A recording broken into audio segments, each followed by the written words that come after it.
Hello people, not the standard kind of video today. I thought I'd do a car kind of review video. So we're joined with Brad. Hey. You might recognise him from the end of the Peak District video. A really loud cunt. Yeah, so this is his Nissan Bluebird.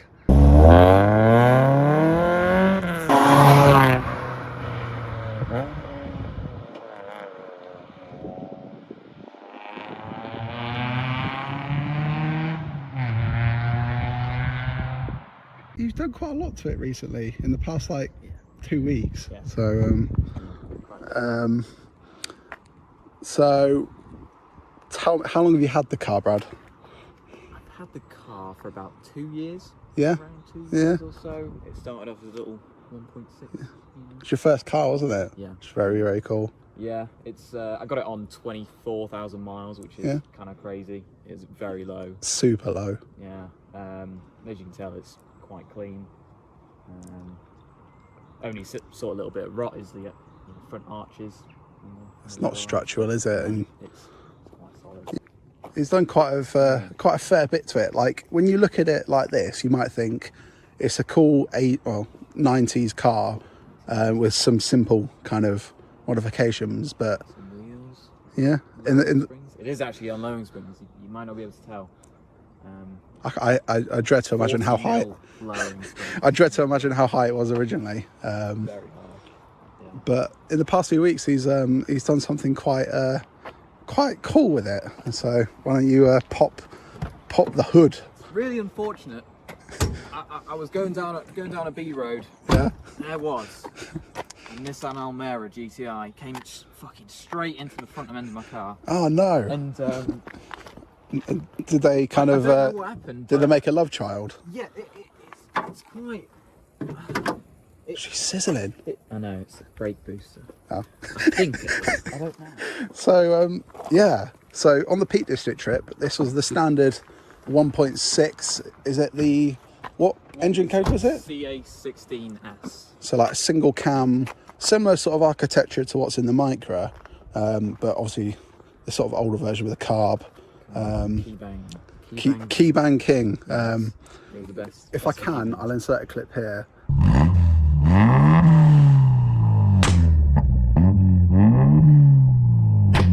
Yeah. Awesome for that. So tell me a bit about what it was like to swap this into this car. Was it a hard job to do? I think that I would say it's probably not too hard. There's a few objects you gotta weave around, but I bought another Bluebird with this engine in it, but the shell was on 150,000 miles. It was quite bad, wasn't it? Quite rotten. Yeah. There was no point saving it, and so I basically just took the engine out. Spent quite a while sort of cleaning it all up. Did all the seals, main seals, resealed the bottom gaskets so it doesn't leak, because that's good. And they've done a bit of work swapping it in, but it wasn't the best, was it? Like it was in there, but not in a great way. They put some place. I think it was like scaffolding on the rear. You've done a fair bit of work to get it in there nicely, and just how clean it looks. Like if you didn't know a lot about Nissans, you could easily be fooled into thinking this was like a factory option for this car. Yeah. You've done a really good job. The main thing is this. This mount you can use. I've just made a little spacer there to space it back, and then on this side I've just made some spacers on that. Sort of see them in there. Thingy. They sort of space it out so it sits. That's how it should sit. And then this cross member's from the Almera. It sits in just 2 bolts on the bottom, but you have to drill a hole. But that's fine. Then on the back, it's just you have to sort of connect it. You can't really see it, but Chris Fincham, legend. Yeah. Helped me out on that. Yeah. Did the exhaust. This is a cheapo from eBay. £160. I love it. It's cool how it's done all the heat marking on it. What was the wiring like to do? Wiring wasn't too bad. So it's your first time doing this kind of thing. The original wiring harness came up here, and the carb sat there. There was some solenoids that it needed for the just fuel. I can't really remember what it was, but you basically spliced into those because there was like 3 or 4 positives that you could jump from. They go back into the cab. It's like a truck in the cab. They go straight into there. Go to the ECU, which needs 4 positives, 1 for fuel, 1 for thingy. I forgot what that's called. The dizzy. Yeah, and then there's a couple of us for power to the ECU as well as something else. I can't remember, but it's literally like 3 wires from there. Thankfully, no immobiliser to deal with. No, because Nissan Nats can be very annoying. So I've heard. Aaron was there when I got this engine started in that other Bluebird, and it wasn't too bad. I was stumped on the positive for the fuel, but that was it. Really. Brad got all the loom stripped and basically got the engine to start in the donor chassis. Made it easy. Which is quite a feat, I think, because a lot of people, I guess, think of doing engine swaps. Even myself, where I've done an engine swap, but it's with a standard loom. Completing an engine swap where you've actually got to run a completely different loom and do it all yourself is quite a daunting task. Yeah, I'd say. I was shit scared. There was it was a not a forum, but like a owner's manual of like a Nissan Almera that I found, and it had a load of electrical information on the ECU, the pinout.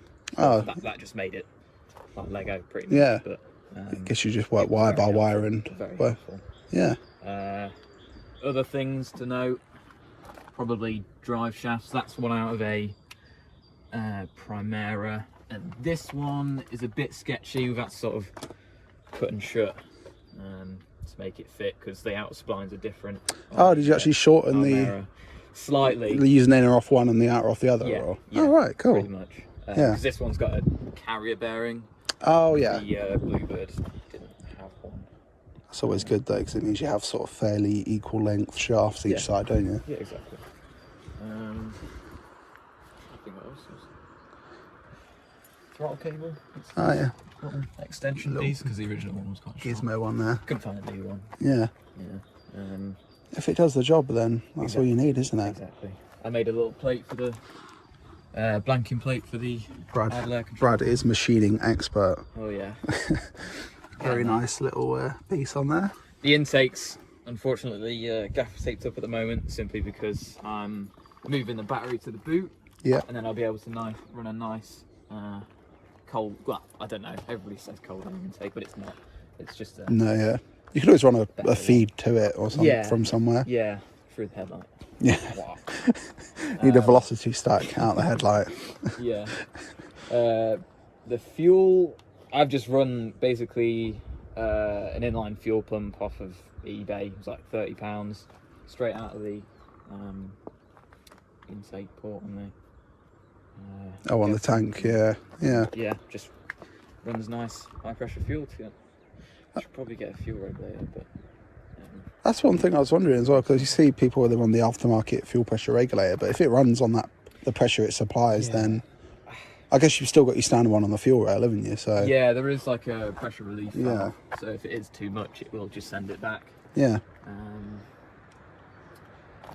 It's been able to run the standard radiator with fairly OEM hoses. Tiny little thing. Yeah, very, very thin, very full width, so it still works. Yeah, exactly. That's another thing. The cooling, the switch on the dash reads cold. However, it's not. Oh. There's one thing that I haven't figured out yet, but it is up to temperature. Because the thermostat opens and. Yeah. No, it does everything that it should do. Yeah, exactly. Go round the car. Tell me a bit about your wheels. The wheels are Enki Mesh 3s, as far as I know. Quite hard to sort of identify these 80s wheels. They are from, I think, 1979 or 80. I don't know. They were, I think, 500 quid. I stripped them. That's a good deal. Painted them. Yeah. They suit the car really well. Yeah. They're perfect for this kind of the boxy 80s-esque sort of saloon. Yeah. They suit the car really well. Yeah, I'm very pleased with it. I do want to go down the route of getting coilovers. However, you've mentioned it's a bit awkward on the back with the it's. If you watch this video of doing my sister's 106, it's a similar type thing with a hub and the strut body are one piece, and then you have like a damper insert, don't you? Yeah. So sort of drill it out, tap it, or there's various weld a sleeve on, or there's. It's just. It's not just a case of unfortunately not just a case of finding something off another car and bolting it on. There's nothing on eBay for it. Yeah. I found with a little K&N air filter, but that was for the old end. So this is the interior of the car. Once again, very 80s, I think. Got your Red Bull. Yeah. Was it Chinese or Japanese Red Bull? Chinese. Chinese Red Bull. Yeah. It's pretty got good. your cassette tapes. Yeah. I try to keep it all relatively original. That is one thing I love about this car is like you'd imagine, because was it an old couple or like an old person you got it up from? Bloke. He was, I don't know, 80 or so. You would have thought he'd be rolling in his grave like a 17-year-old buys his his lovely, well looked after Bluebird. Yeah. But Brad's taking really good care of it. Like it's got all the old sort of period stickers like AA. It's got the original. It's like the dealer sticker, dealer plates. Yeah. Vehicle watch. Yeah, vehicle watch. You know it's old when it's the old. Reg. Crimply. Yeah, the Reg even on the windscreen, on the windows. It's just a really, really nice car, and Brad daily drives it, which is very, very cool. Got the ZX, what was it? Yeah, is it Bluebird or Sunny ZX? Bluebird ZX. Oh, Bluebird one. They make a 1.8, so CA18. Yeah. But I just make the steer on there because I thought it looked pretty cool. I think it does. A bit smaller and grippier. The original one was quite funny as well. Typical 80s sort of clocks. Nice rev counter clocks in there. All original radio. What's the cassette tape you got? Madness. That's Madness. Of course. And the speakers are actually really good in this. They're not. I have. I think I've changed the front ones and actually mounted some rear ones. It didn't actually come with any original rear ones. However, you sort of see the blow punt. Yeah. I don't know. Blow punts. Yeah. The speaker covers. But yeah, that's quite an easy job. It's on the rear. There's like a metal sort of cross member type thing, and it's already got mounts for 165 speakers, so it's very handy. Just got to cut some holes in the wood. Yeah, I was finding it interesting with the stickers on these, like where you have that font for like the engine, but then it almost looks aftermarket, like the Bluebird font. It looks like someone's gone on like, Microsoft Word. It's totally different to that. As well. But that is how they came, isn't it? So very boxy machine. The back box as well is it looks relatively original because it's so big and. However, it's tied in with the whole system that you've had made for the when you had the engine swap done. Hell yeah. I think there's only one thing left to do is we'll show you how it performs. Yes. Obviously within legal limits. Of course. We're at a nice location. It's pretty dead here. Nice forest, just a kind of a road through the forest. So get some outside clips, get some inside clips, and hear some SR sounds. Let's go. Right.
I'm surprised as well. It's pretty talky, to be honest.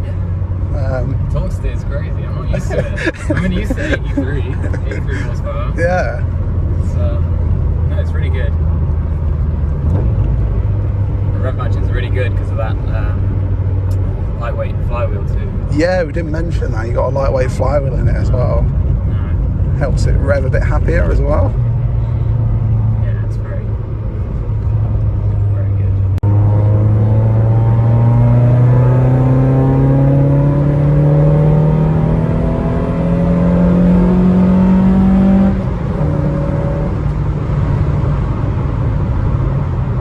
Oh, that's great. No, yeah. Fucking dip. My crossman was a bit too low.